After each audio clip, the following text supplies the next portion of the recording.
Hello friends, आपका स्वागत है आरएस मैथ्स क्लासेस में। और आज हम जो है बहुत ही इंपॉर्टेंट क्वेश्चंस देखने वाले हैं जो बहुत ज़्यादा पूछे जाते हैं क्वेश्चंस। देखिए यहाँ पे मैं बता देता हूँ आपको। जैसे price into consumption equal to expenditure पर क्वेश्चन आपके पूछे जाते हैं। जैसे फॉर्मूला होता है आपका price into consumption, price into consumption equal to expenditure.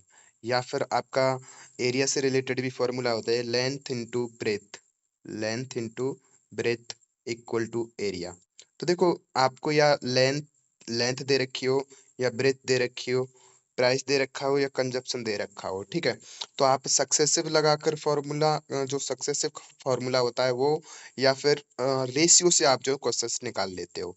लेकिन यदि आपको यहाँ जो है एक चीज दे दी एक नहीं दी, जैसे ये मान लो यहाँ आपको प्राइस दे दिया, यहाँ आपको प्राइस दे दिया और यहाँ एक्सपेंडिचर दे दिया, लेकिन कंजप्शन के बारे में वो आपको पूछेगा।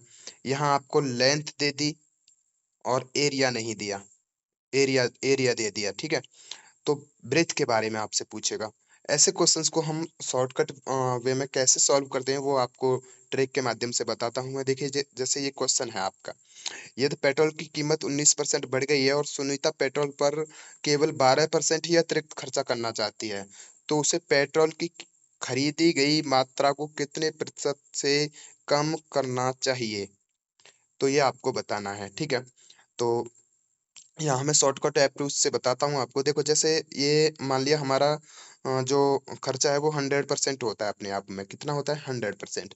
तो उसने क्या बोला है 19% इसका जो प्राइस है, इसकी जो कीमत है वो 19% बढ़ गई है। तो 100 से 19% यानी 19% जो है आपकी 119 हो गई, ठीक है।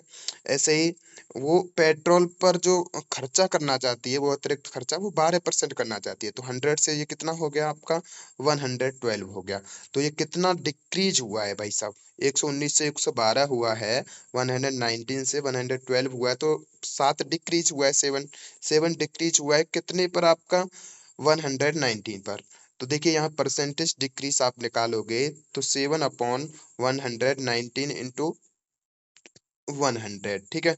तो यहाँ जब निकालोगे आप जो है तो 7 इंटू 100 करोगे आप तो 700 हो जाएगा, और 700 में आप 119 से आप डिवाइड करोगे तो ये आपका निकल के आएगा, जो आंसर निकल के आएगा वो निकल के आएगा 5.88, 5.88, ठीक है। 119 का 700 में डिवाइड करोगे 5.88। तो उसने पूछा निकटतम पूर्णांक तक बताइए, निकटतम पूर्णांक क्या हो गया इसका, तो 6 इसका आंसर हो जाएगा, ठीक है।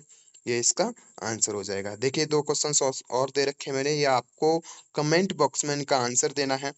23% की वृद्धि हो गई, 100 से आपका 113 हो गया है, 100 से 113 हो गया है।